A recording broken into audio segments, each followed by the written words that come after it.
Hai para Sundaders, kumaha kabarna damang sadana dengan saya si Otong kembali lagi di channel Ningali Film. Pada episode kali ini kita akan membahas sebuah alur cerita dari film Thunder Twins yang rilis pada tahun 2021. Film ini mengisahkan tentang pertarungan antara klan kerajaan demi merebutkan kekuasaan dan kekuatan yang sudah dititiskan oleh para dewa. Untuk teman-teman yang suka dengan konten di channel ini, jangan lupa subscribe dan nyalakan lonceng notifikasi. Dengan begitu, kalian tidak akan ketinggalan dengan video terbaru di channel ini. Dan tidak usah berlama-lama lagi, mari kita mulai ceritanya.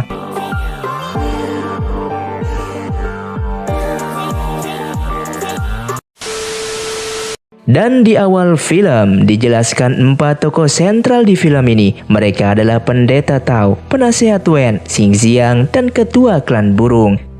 Keempat tokoh ini tahu betul jika ada tanda-tanda dari langit berupa gerbang portal dewa terbuka, maka sudah dipastikan akan datang atau lahirnya Dewa Jenderal Xing ke bumi. Atau lebih tepatnya, jika lahirnya titisan Dewa Jenderal Xing ke bumi, maka itu merupakan tanda masa pergantian kedinastian. Dan kebetulan pada saat itu dinasti Shang yang dibawahi oleh Penasehat Wen sedang berkuasa.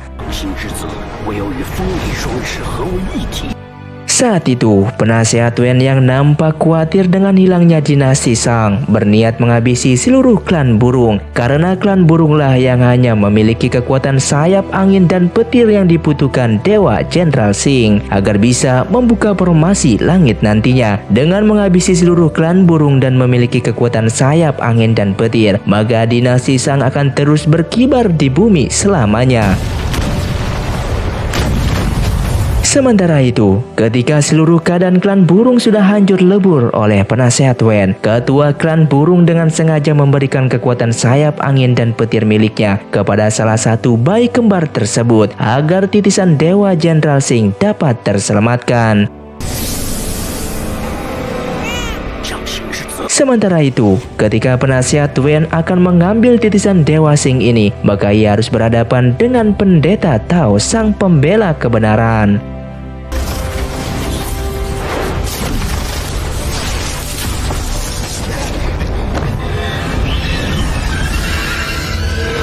Singkat cerita, dalam pertarungan itu, Penasehat Wen mengalami kekalahan dari Pendeta Tao hingga Penasehat Wen berhasil melarikan diri dan diselamatkan oleh anak buahnya. Sementara itu, Xing Xiang yang melihat bahwa klan burung telah hancur lebur lalu berinisiatif merawat dan mengasuh 2 bayi keturunan klan burung tersebut. Pendeta Tao, sang pembela kebenaran, pun menyetujuinya jika Xing Xiang yang mengasuh dan membesarkan kedua bayi klan burung itu. Kedua bayi itu lalu diberikan nama Xin Huan dan Lei Zhenxi. Singkat cerita, setelah 18 tahun berlalu, Xin Huan yang ditemani Lei Zhenxi dan murid Pendeta Tao yang bernama Fei telah tumbuh dewasa.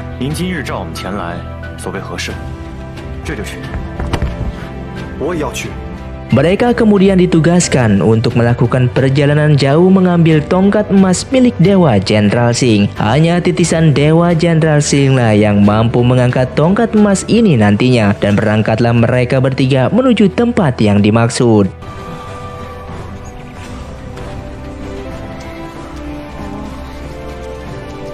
Di tengah perjalanannya, tiba-tiba jalan mereka menghalangi oleh sebuah prestasi besar di hadapan mereka.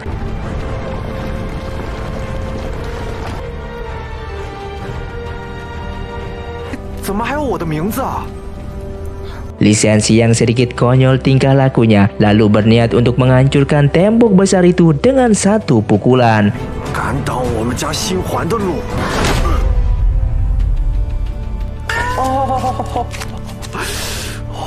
Akan tetapi, tiba-tiba saja tembok besar itu hancur oleh pukulan Lei Zhenxi.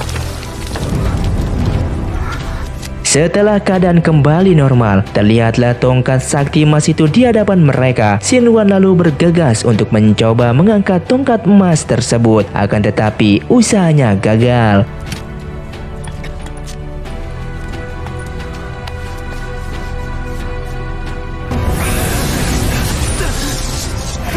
Karena penasaran, Li Zhansi pun ikut mencoba mengangkat tongkat emas tersebut dan tanpa diduga, tongkat emas itu malah berhasil diangkat dengan kekuatannya.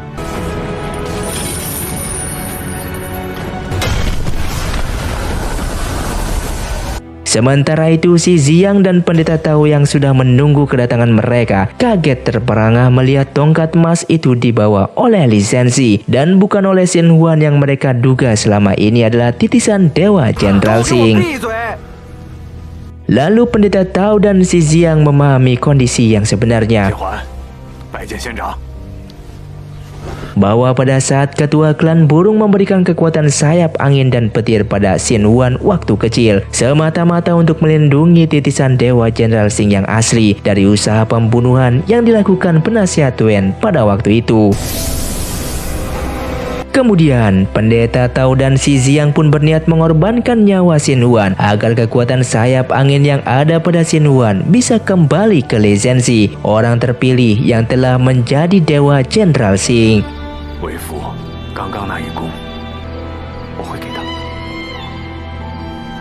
Sementara itu, pada saat mengharukan ini, tiba-tiba penasihat Wen datang dan membawa kabur Xin Huan bersamanya.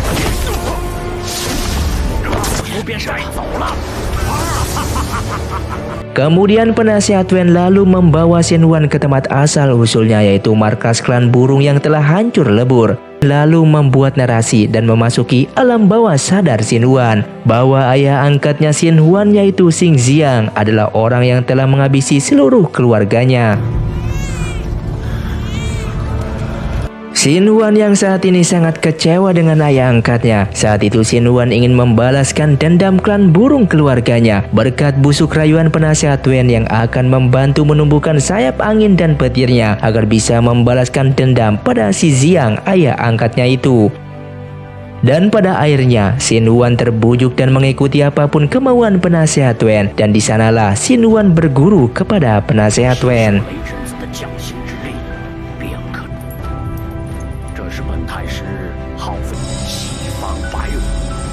Sementara itu, Li Zhansi yang ingin berniat menyelamatkan Xin Huan adiknya pada akhirnya berguru ilmu di tempat Pendeta Tao.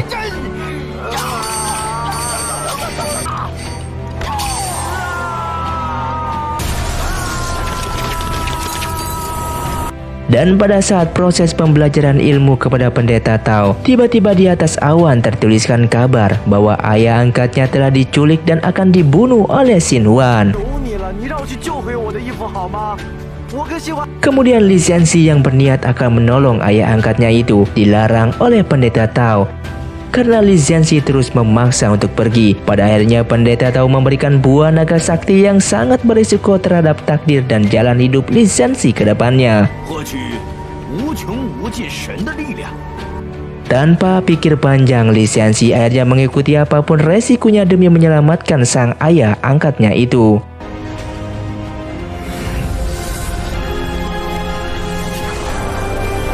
Xin pun berpindah. Saat itu si Xiang yang akan telah menjadi bulan-bulanan Xin Huan dan hendak dibunuhnya.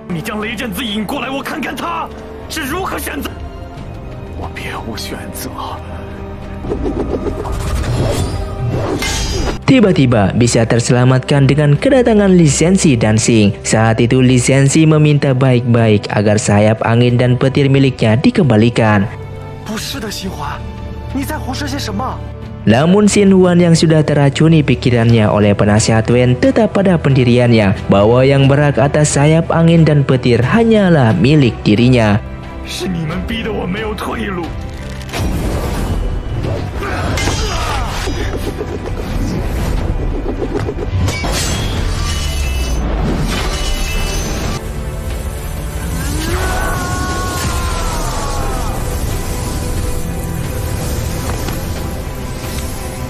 Merasa telah dikhianati oleh Li Zhansi dan ayah angkatnya, pada akhirnya Xin Huan hendak membunuh Li Zhansi dengan menancapkan tombak mengenai dada Li Zhansi, dan Xin Huan pun pergi meninggalkan mereka. Sementara itu, penasihat Wen yang kecewa dengan Xin Huan karena setengah hati membunuh Li Zhansi, lalu memerintahkan Xin Huan untuk masuk ke formasi pemusnah dewa agar sayap angin dan petir segera tumbuh. Shin Huan yang memang terobsesi menjadi Dewa Jenderal Sing lalu menuruti kemauan penasihat Wen, dan dengan masuknya Shin Huan ke dalam formasi pemusnah dewa, maka yang terjadi adalah Shin Huan akan menjadi iblis selamanya. Sementara itu Li Zhenxi dan Fei yang hendak menyelamatkan Shin Huan tampaknya terlambat. Shin Huan kini telah berubah menjadi iblis. Kemudian Li Zhenxi dan Fei pun ia lawan dengan kekuatannya.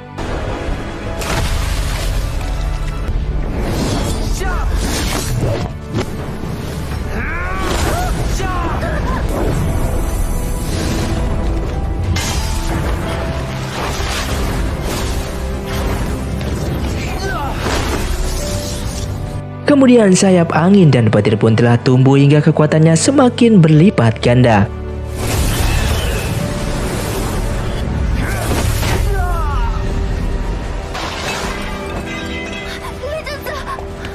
Pada saat menegangkan itu, Fei yang terancam bidikan tombak milik Shin Huan terselamatkan oleh Li Zhenxi.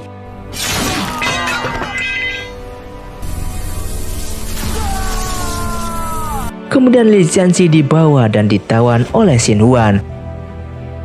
Sementara itu, pendeta Tao yang mendapatkan laporan Fei tentang kejadian yang dialami Li Zhenxi pada akhirnya memutuskan untuk pergi ke tempat Li Zhenxi ditawan.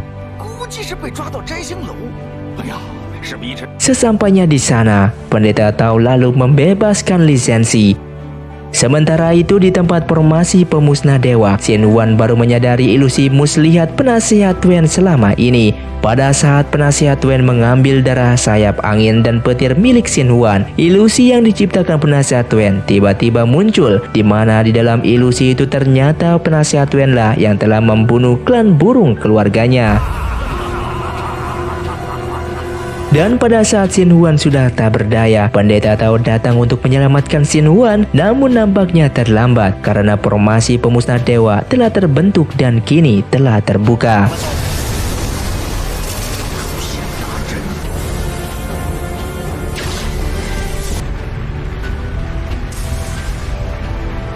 Lalu mereka pada akhirnya bertempur melawan penasihat Wen dan anak buahnya.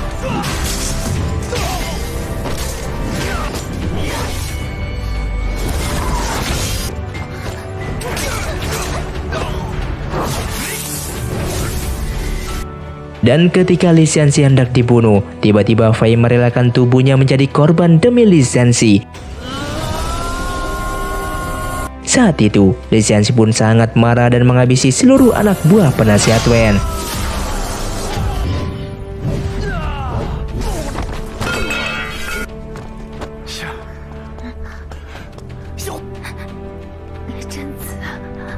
Pendeta Tao yang melihat situasi semakin buruk dengan terbukanya formasi pemusnah dewa. Lalu pendeta Tao memerintahkan Li Zhenxi untuk menggantikannya.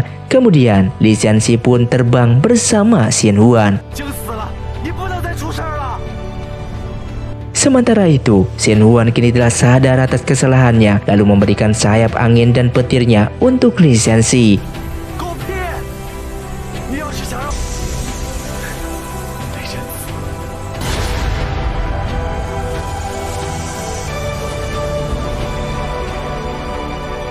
Dan Shin Huan pun tewas tersambar formasi pemusnah dewa. Melihat Shin Huan telah tewas, lalu Li Zhenxi menyetujui sebuah perjanjian dengan buah naga emas yang pendeta Tao berikan dahulu. Dengan pelindung buah naga emas itulah, pada akhirnya Li Zhenxi berhasil menghentikan formasi pemusnah dewa tersebut. Pemimpin penasihat Wen pun lenyap dengan menghilangnya formasi pemusnah dewa itu. Sementara itu Li Zhenxi pun seketika berubah bentuk menjadi Dewa Jenderal Sing. Keadaan kembali normal dan para dewa bahagia dengan terbentuknya formasi dewa tersebut. Li Zhenxi pun pada akhirnya melanjutkan tugasnya menjadi Dewa Jenderal Sing. Kini bumi dan langit kembali menjalani takdirnya masing-masing dengan kedamaian. Dan film pun selesai. Terima kasih untuk kalian yang sudah menonton video ini sampai habis. Buat kalian yang mau request film selanjutnya, silahkan komentar di bawah ini. Sampai jumpa di video selanjutnya. Saya pamit undur diri, ningali film. Saya undur diri dan salam Sundanese.